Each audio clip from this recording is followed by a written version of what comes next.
महाभारत का युद्ध खत्म हो चुका था। कुरुक्षेत्र की धरती खून से लाल थी। पांडव जीत गए थे, लेकिन उनके हाथ पांव से रंग चुके थे। गोत्र हत्या, अपनों का विनाश और पापों से मुक्ति के लिए उन्हें चाहिए थे भगवान शिव। लेकिन शिव उनसे मिलना ही नहीं चाहते थे। आखिर क्यों और कैसे शिव ने एक बैल का रूप धारण कर हिमालय में शरण ली? आज की कहानी आपको रुला देगी, क्योंकि ये कहानी है केदारनाथ धाम की। उत्तराखंड के रुद्रप्रयाग डिस्ट्रिक्ट में हिमालय की गोद में 11,755 फीट की ऊंचाई पर स्थित है केदारनाथ धाम। और ये 12 ज्योतिर्लिंगों में सबसे ऊंचा है। चारों तरफ बर्फ से ढके पहाड़ और बीच में है एक अद्भुत अखंड मंदिर। लेकिन इसका राज सिर्फ ऊंचाई नहीं है, इसका असली राज है शिव का रूप जाना। महाभारत के युद्ध के बाद पाप से मुक्ति के लिए पांडव शिव की तलाश में निकले।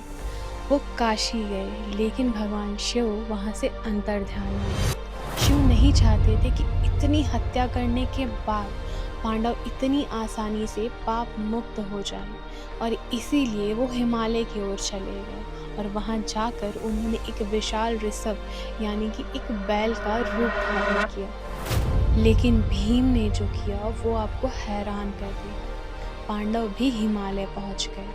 वहाँ बहुत सारे असली पशु यानी कि गाय बैल भी चर रहे थे।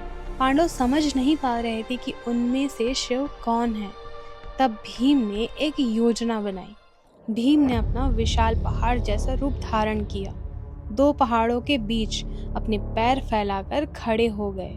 योजना ये थी कि जो भी पशु उस रास्ते से गुजरेगा उसे उनके पैरों के नीचे से गुजरना पड़ेगा, क्योंकि आम पशु डरकर सीधा निकल जाएंगे, लेकिन शिव वृषभ रूप में अपनी दिव्यता के कारण अलग व्यवहार करेंगे और वही उनकी पहचान बन जाएगी। और हुआ भी वैसा ही। जब शिव रूपी बैल ने दूसरी दिशा में जाने की कोशिश की तब वो समझ गए कि यही शिव है।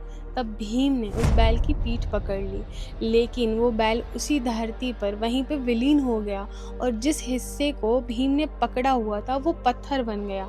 और आज उसी को केदारनाथ ज्योतिर्लिंग के रूप में पूजा जाता है। शिव के भूमि में विलीन होने के बाद उनके शरीर के अलग अलग अंग 5 स्थान पर प्रकट हुए। केदारनाथ यानी शिव जी का पीठ, तुंगनाथ बाहु यानी उनके हाथ, रुद्रनाथ शिव का मुख, मध्य महेश्वर यानी उनकी नाभि, और कल्पेश्वर जहाँ शिव की जटा है।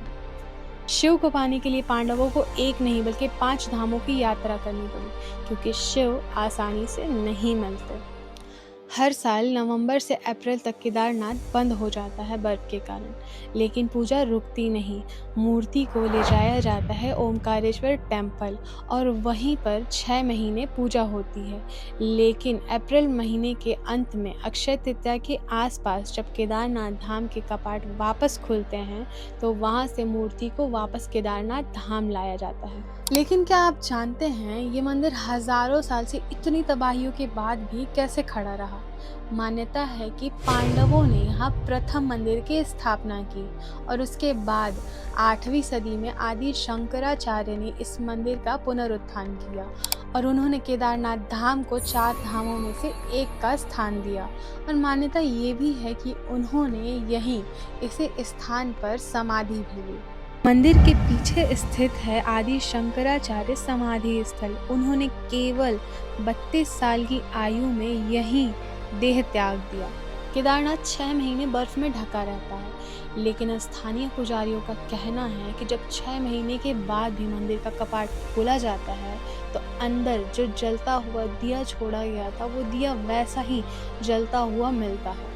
केदारनाथ मंदिर कत्यूरी शैली में बना है। विशाल पत्थर, न सीमेंट न चूना, सिर्फ लोहे के क्लैंप से जुड़े हुए पत्थर। सदियों के बर्फ, तूफान और भूकंप इसके सामने हार गए। जून 2013 भारी बाढ़ और भूस्खलन ने पूरे केदारनाथ क्षेत्र को तबाह कर दिया, लेकिन मंदिर को एक विशाल पत्थर ने बचा लिया। आज उसे भीमशिला के नाम से जाना जाता है। लेकिन क्या ये सिर्फ एक साधारण पत्थर था या फिर शिव का कवच? आज भी ये सवाल लोगों के मन में है। केदारनाथ धाम हमें ये सिखाता है कि पाप चाहे जितना भी बड़ा हो, अगर पछतावा सच्चा है तो भगवान शिव ज़रूर अपनाएंगे।